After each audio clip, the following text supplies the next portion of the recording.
លៀងក៏ក្រឹមក្រហមគំរាមដួងចិត្តមេឃខ្មៅងងឹតរនទាំងភ្ជួងវេហាទី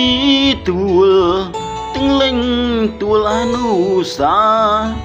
ដានផ្លូវត្រឡប់ទៅសាលាម្ចាស់ចិនដាចាំទេខ្ញុំកាត់គេសាបូជាជូនព្រះធរណី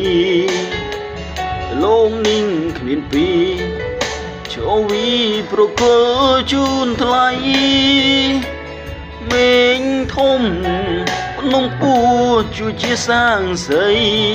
ស្លាចាដាំទាំងក្តីបុណ្យទុនស្រីឲ្យនាងយោចិនទាំងភ្លៀងហូរមានទឹកភ្នែក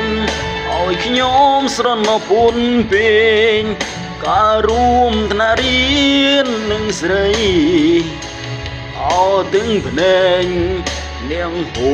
មមកធ្វើអ្វីក្រែងស្រស់ស្រីគេជុំមេតាទាំងបឹងធំធេងមួយលេងតាំងពីក្មេងវ័យរសៀលកងព្រៃលើងហាត់បួងសួងទេវតាអារាំងព្រៃភ្នំជន់ចិត្តជីវ៉ាខ្ញុំកាត់កោគេសាបសូមចិនដាឲ្យនាងប្រណី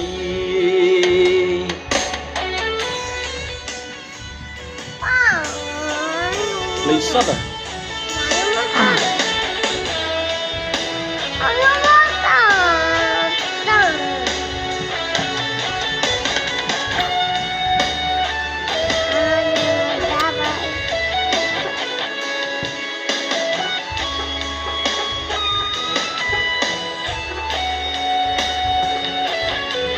ភ្លៀងហូរលាយនឹងទឹកភ្នែកឲ្យខ្ញុំស្រង់ពុនពេញការរៀនណាំងនឹងស្រីអោទឹកភ្នែកនាងហូរមកធ្វើអ្វីក្រែងស្រស់ស្រីគេឈុំមេតាទាំងបឹងធំធេងមួយលេងតាំងពីក្មេងវ័យ